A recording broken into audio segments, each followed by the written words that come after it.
What's one of the dumbest things you've ever spent money on? When I was like 14, I bought a pack of intentionally mismatched socks that were really expensive. Like, only one of each pattern. Could have bought twice as many normal socks and just mismatched them myself. When I went on a school field trip to Washington, D.C. back in middle school, I bought a $2 bill at a souvenir shop for $20. Shaking my head. I bought a timeshare. I was drunk and bought Monster Ballads off an infomercial. And I paid an extra $20 for rush delivery because I was drunk and needed it ASAP, and it showed up a month later. A copy of Quarry in the house for the Nintendo DS except for $30 in 2019. I was just a few weeks out of basic training and bought one of those family lineage with the shields on it and description. I blew $500 or so bucks just to find out it wasn't even accurate. I spent $40 one of those amusement park booths where you had to throw darts at balloons. For some reason I picked out this really ugly 7 feet tall frog stuffed animal. It's in the corner of MV closet and still scares me when I'm half awake in the morning. I bought a make-it-yourself music box with a series of cards to punch out the notes and then insert so you can play whatever tune you want. Thought I could make my GF a special gift, then I realized that I can't read music, and when I tried to punch it by ear it sounded bloody awful.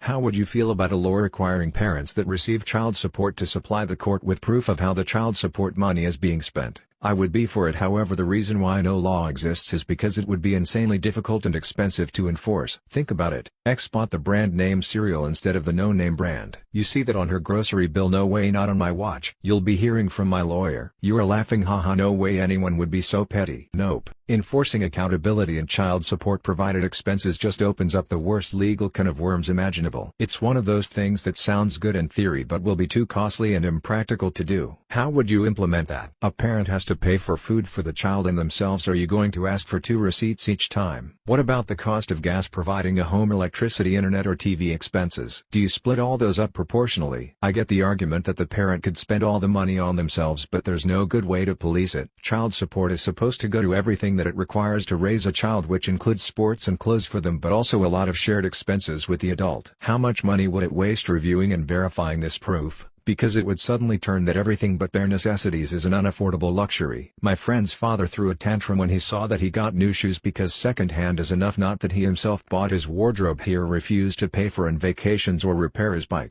What do girls never tell guys? Our favorite bra doesn't get washed as much. When I wear my hair in certain ways, it means I've not gotten the chance to wash it in a while. Randomly you're just sitting there and a bunch of pussy juice decides to come out for no reason and it feels like you pissed yourself, but you just gotta act like nothing happened. Specifically what was discussed in the bathroom. When we are on our period we can feel when a clot of blood comes out, but we don't randomly tell you guys because it might ruin the current conversation. My wife confirmed a post I saw a while back on Reddit that I never knew. Apparently when a girl farts, sometimes the fart rolls into their vagina instead of backwards. You'll never be the same now. The tampon box in the closet is where I hid the good chocolate. Sometimes when we pee we get more than one pee stream, just like you. That many men have been blessed with perfectly thick, long, luscious eyelashes, and us girls are a bit jelly of that fact. The reason why we don't want you to go down on us. Usually it's because we don't feel clean. How much blood comes out in the jelly-like stuff during our periods? Hormones not only mess with us during our period, but they mess us up the week before too. Premenstrual hormones, for me anyway, almost affect me more than the hormones during the cycle. We hold our boobs when running down the stairs.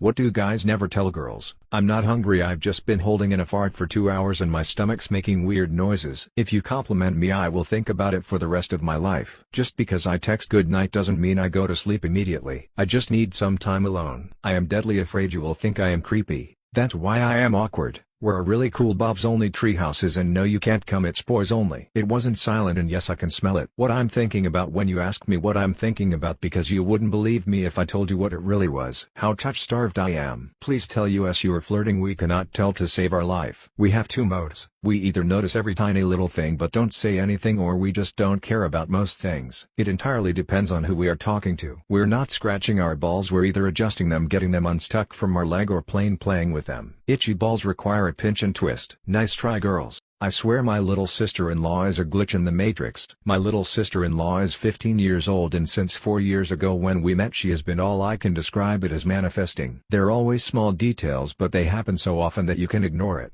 The first time I witnessed it was when our grocery delivery was postponed by one day. On the day it was postponed, sister-in-law comes up to me and says, "Wouldn't it be funny if our delivery got postponed again?" 2 minutes later I get a phone call that their delivery guy had been slow on his route and will be getting ours tomorrow. Another instance was when we had a power cut and she walks by me and asks, "Hey op, do you think our power will be out all night?" "I don't know, sister-in-law. We haven't heard anything about it at all." "Well, hopefully it comes back on real soon." And just as sister-in-law says, on comes the power as soon as she starts walking away from me. There was a time where we were sitting at the kitchen bench eating breakfast. She was researching chickenpox and then she says, "Wouldn't it be funny if one of our nieces got chickenpox?" And about a day later, of course without fail, niece's mom calls and asks mother-in-law for an at-home itch remedy since niece has chickenpox. Okay, you can clearly see where I'm going with this. There was of course one event that shook me up the most. When I had started dating S.0 about 3 months in, sister-in-law comes to me and says, "Op, I hope you're still around in 2 years so my brother can name your daughter after me, cause I'm special," in the way a child would joke, of course, and that was all it was to me. However, it stuck because of how innocent that statement seemed. I was diagnosed with infertility in my late teens due to chronic bacterial infections. Everyone who was qualified to make that decision came to the same conclusion: if I was to get pregnant it'd be a miracle. And wouldn't you know, Sil of course wants to defy the odds. A week before mine and so's second anniversary, Sil and I are having a casual conversation in the kitchen when she looks at me and says, "I would hate to be a mom and have to miscarry. That would be so sad if you were to lose your bubba though op, I bet you'd get pregnant again straight away." And right on our anniversary I find out I'm pregnant, but just like sister-in-law manifested, I miscarry before I even get to my scheduled ultrasound. Obviously my heart is broken, but I power through and ask my SO if we can try for a baby this time. The only thing I can do is keep track of my ovulation and hope for the best. It literally only takes us 2.5 months to get pregnant, and I give birth to a girl to which my SO names after his little sister, even though we had disagreed throughout the whole pregnancy on the name. I wanted her to be named after my sister. I will say this till the day I die, there really is something special about her. Or maybe it is just a glitch in the matrix and she has somehow hacked the system. Take it however you want. It still freaks me out how accurate she can be sometimes. Dumped girlfriend via text because of her best friend. When we go to watch a movie he will come and I will be sitting on the side and he sits in the middle. If we go out to dinner he will sit with her and I will sit on the opposite side while they are busy talking amongst themselves. And the best is for the last. She had a party Sunday night and when I went to sleep in her room, who do you think was sleeping in the middle of the bed? Yes, the bestie, lol. I waited for some time before they both fell asleep and then came to my place. The next day he calls me and says I am just jealous of their bond. Oh yeah, I had dumped her via text. Did I jump the gun here?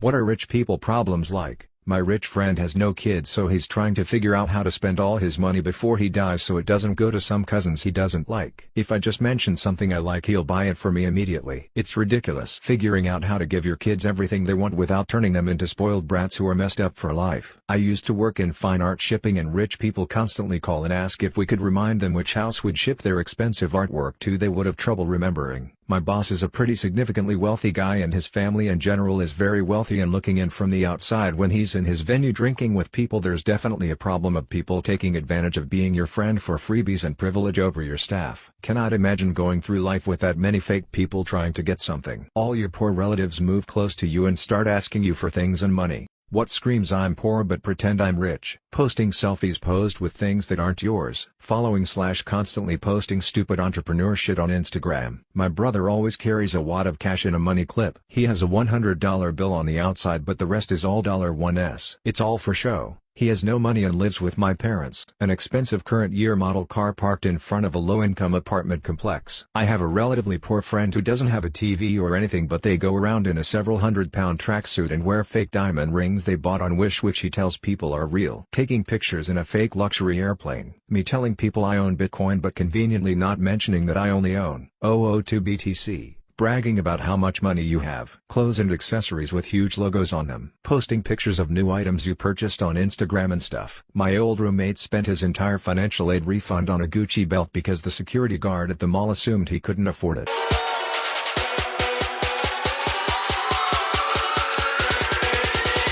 Spread your wings and fly, go!